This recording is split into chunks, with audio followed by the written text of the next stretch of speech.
नागिन की बच्ची। ये कहानी एक छोटे से गांव नीलवाड़ा की है। वहां के लोग बहुत ही मिलनसार थे। छोटा सा गांव था। गांव क्या, एक परिवार ही था। सभी घरों के बच्चे साथ में खेलते। शाम को औरतें मिलती, बातें करती। बहुत ही खुशनुमा माहौल हुआ करता था। एक रोज शाम के वक्त कुछ औरतें गांव के चबूतरे पर बैठी हुई बातें कर रही थी। पता है क्या रेशमा, कल मेरी सास कह रही थी इस गांव में पहले नाग नागिन रहा करते थे। होंगे ही, जब इंसान नहीं होते थे तो सांप बिच्छू ही तो रहते होंगे ना गांव में। तू भी ना। अरे नहीं नहीं, वैसे नहीं। उन्होंने एक बार एक नाग नागिन का जोड़ा भी देखा था जब वो छोटी थी। उन्होंने सबको बताया पर किसी ने उनकी बात न मानी। अरे पर इसमें न मानने वाली क्या बात है? उन्होंने उस नाग नागिन के जोड़े को इंसान में बदलते देखा था। हैं? तब तो मैं भी ना मानूं इस बात को। ऐसा होता भी है क्या भला? तभी अचानक प्रेमा चीखने लगती है, सांप! सांप! रेशमा, तेरे कंधे पर सांप! अपने कंधे पर झूल रहे काले रंग के सांप को देखकर रेशमा चीख उठती है, बचाओ! बचाओ सांप! उस सांप के पीछे एक छोटा सांप भी भागता है और दोनों सांप फौरन अदृश्य हो जाते हैं। हे भगवान, लगता है ये सांप बैठा हुआ मुझे ही देख रहा था। गलती हो गई, अब नहीं कहूंगी कुछ भी। ये कहकर रेशमा अपने घर चली जाती है और प्रेमा अपने घर। अगली सुबह सबकी नजर एक औरत पर पड़ती है जो अपना सामान हाथ में उठाए अपनी बेटी के साथ गांव में आती है। ये औरत कौन है? पहले तो इसे कभी नहीं देखा। चलना पूछते हैं। नमस्ते बहन जी, किसके घर जाना है आपको? मुझे कहाँ जाना होगा, सब तो मेरा ही है। मैं तो बस घर लौटी हूँ। मैं मतलब नहीं समझी आपका। मैं पास ही के गांव में रहती हूँ। ये मेरी बेटी है। यहाँ पढ़ाई की ज्यादा व्यवस्था नहीं, इसलिए यहाँ आ गए।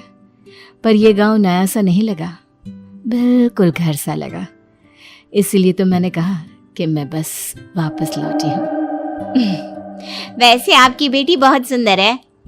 रमोला की बेटी तारा इतनी खूबसूरत थी मानो उसने सारी सुंदरता अपने चेहरे में समा ली हो।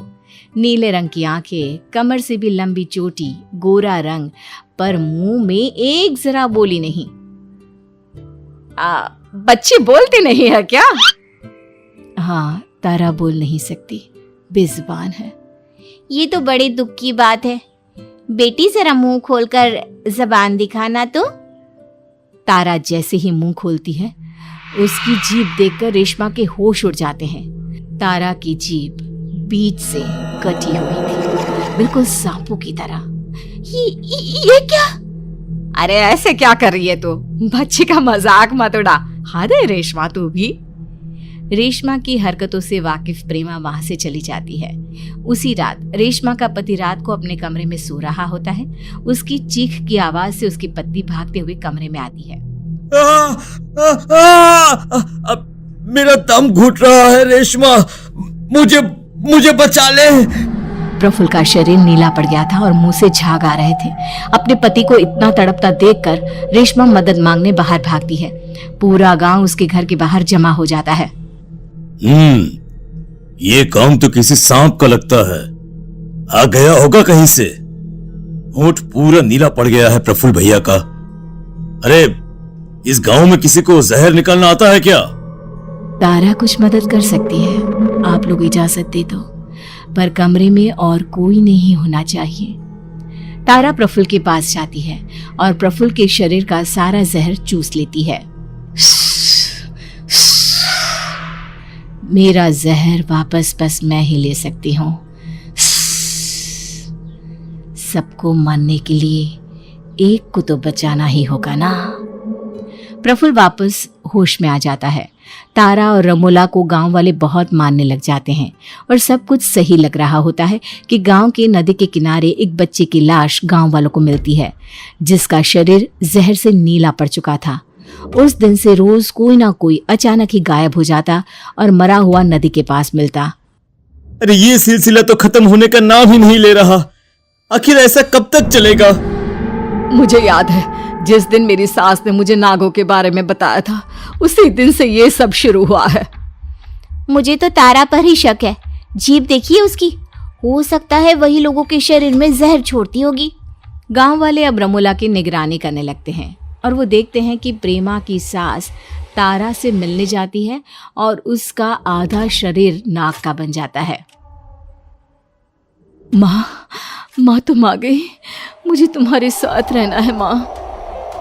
चिंता मत कर मेरी बच्ची, तू नाग रानी की बेटी है। इस पूरे गांव को खत्म करना है तुझे। मेरा विष तो उम्र के कारण खत्म हो गया, तुझे इस गांव वालों से बदला लेना है, फिर यहाँ की रानी होगी तू। हमारे सर्प समाज के लोग वापस यहाँ आ सकेंगे। तेरी सास तो नागिन निकली प्रेमा, ये सब क्या राज है? अरे पता नहीं, पर माँ जी नागिन नहीं हो सकती। उसका राज तो माँ जी के कमरे में ही छिपा होगा। चारों मिलकर प्रेमा के घर लीला के कमरे में जाते हैं, जहाँ अलमारी से किसी की आवाज आ रही थी। प्रेमा अलमारी का दरवाजा खोलती है तो अंदर लीला होती है। माँ जी, आप यहाँ? तो हमारे साथ कौन रह रहा है? नागरानी, याद है तुझे? कुछ महीने पहले मैं खो गई थी। मैं घूमते घूमते जंगल चली गई, जहाँ एक गुफा के सामने से मैंने एक पत्थर हटा दिया और वहाँ से नागरानी और उसकी बेटी तारा निकली। उनकी एक वफादार भी है रमोला। उसने मेरा रूप लिया और मुझे मेरे ही घर में बंद कर दिया। इन सब से निकलने का क्या उपाय है चाची? उसी जंगल में हमें वापस जाना होगा और पत्थर से फिर से जैसे ही गुफा बंद होगी, मरे हुए सभी लोग वापस आ जाएंगे और तारा, उसकी माँ और रमोला गायब हो जाएंगी। सब वैसा ही करते हैं जैसा लीला ने बताया और वही होता है। नीलवाड़ा फिर से खुशहाल हो जाता है। इस हादसे के बाद रेशमा को नाग नागिन पर भरोसा हो ही जाता है।